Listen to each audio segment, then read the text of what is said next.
ओम उमा महेश्वराय नमः। हमारे YouTube channel पर आप सभी दोस्तों का हार्दिक स्वागत है। श्रावण माह महात्म 8वां अध्याय। श्रावण मास में किए जाने वाले बुद्ध गुरु व्रत का वर्णन। ईश्वर बोले, हे सनत कुमार, अब मैं समस्त पापों का नाश करने वाले बुद्ध गुरु व्रत का वर्णन करूँगा, जिसे श्रद्धा पूर्वक करके मनुष्य परम सिद्धि प्राप्त करता है। ब्रह्मा जी ने चंद्रमा को ब्राह्मणों के राजा के रूप में अभिषिक्त किया। किसी समय उसने रूप तथा यौवन से संपन्न तारा नामक गुरु पत्नी को देखा। उसकी रूप संपदा से मोहित होकर वह काम के वशीभूत हो गया और उसे उसने अपने घर में रख लिया। इस प्रकार बहुत दिन बीतने पर उसे बुद्ध नामक एक पुत्र हुआ, जो बुद्धिमान, सौंदर्यशाली तथा सभी शुभ लक्षणों से युक्त था। गुरु बृहस्पति को ज्ञात हुआ कि तारा चंद्रमा के घर में स्थित है। तब उन्होंने चंद्रमा से कहा कि मेरी पत्नी को वापस कर दो। अनेक तरह से समझाने पर भी जब चंद्रमा ने तारा को वापस नहीं दिया, तब बृहस्पति ने देवताओं की सभा में जाकर देवराज इंद्र को ये वृत्तांत बतलाया और कहा, हे सक, आप देवताओं के राजा हैं, अतः अपनी आज्ञा से आप उसे दिलाएं, अन्यथा उस चंद्रमा के द्वारा किया गया पाप आपको ही निस्संदेह लगेगा, क्योंकि शास्त्र निर्णय के अनुसार प्रजा के द्वारा किए गए पाप को राजा भोगता है। पुराण में भी ऐसा कहा गया है कि दुर्बल का बल राजा होता है। गुरु का ये वचन सुनकर चंद्रमा ने कहा, मैं आपकी आज्ञा से तारा को तो दे दूंगा, किंतु इस पुत्र को नहीं दूंगा। शास्त्र के अनुसार विचार करके देवताओं ने उस बुद्ध को चंद्रमा को दे दिया।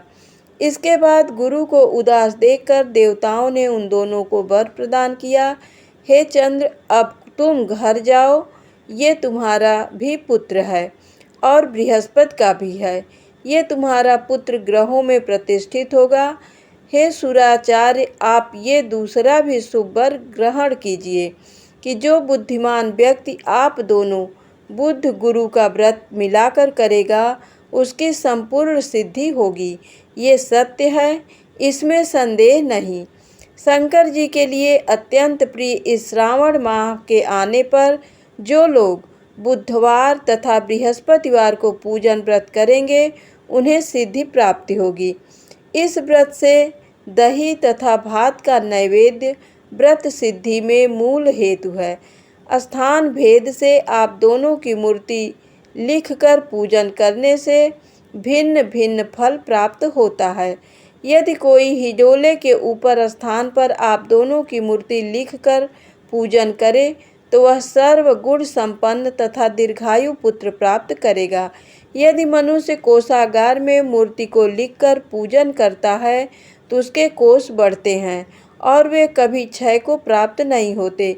इसी प्रकार पाकालय में पूजन करने से पाक वृद्धि और देवालय में पूजन करने से उनकी कृपा प्राप्त होती है।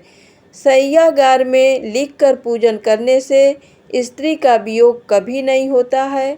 धान्यागार में लिखकर पूजन करने से धान्य की वृद्धि होती है। इस प्रकार मनुष्य उन फलों को प्राप्त करता है। इस प्रकार 7 वर्ष तक करने के बाद उद्यापन करना चाहिए। उद्यापन में पहले दिन अधिवासन करके रात्रि में जागरण करना चाहिए। सुवर्ण की प्रतिमा बनाकर विधि पूर्वक 16 उपचारों से पूजन करने के पश्चात तिल, घृत, चारु और अपामार्ग तथा अश्वत्थ से युक्त समिधाओं से होम करना चाहिए। अंत में पूर्णाहुति देनी चाहिए। उसके बाद मामा व भांजे को प्रयत्न पूर्वक भोजन कराना चाहिए। इसके बाद ब्राह्मणों को तथा अन्य लोगों को भी भोजन कराना चाहिए। स्वयं भी भोजन करना चाहिए। इस विधि से 7 वर्ष तक करने पर मनुष्य सभी मनोरथों को प्राप्त कर लेता है। जो इसे विद्या की कामना से करता है, वह वेद व शास्त्र के अर्थों को जानने वाला हो जाता है। बुद्ध बुद्धि प्रदान करते हैं और गुरु बृहस्पति गुरुता प्रदान करते हैं। सनत कुमार बोले, हे भगवान, आपने जो यह कहा है कि इस अवसर पर मामा तथा भांजे को भोजन कराना चाहिए, यदि बताने योग्य हो तो इसका कारण बताइए। ईश्वर बोले, हे सनत कुमार, पूर्व काल में अत्यंत दीन तथा दरिद्र कोई 2 ब्राह्मण थे। वे दोनों मामा भांजे थे। उदर पूर्ति हेतु परिश्रम पूर्वक भ्रमण करते हुए वे दोनों किसी नगर में अन्न मांगने के लिए गए थे। उन्होंने घर घर में श्रावण मास में प्रत्येक वार को उस वार का व्रत होते हुए देखा, किंतु कहीं भी बुद्ध गुरु का व्रत नहीं देखा।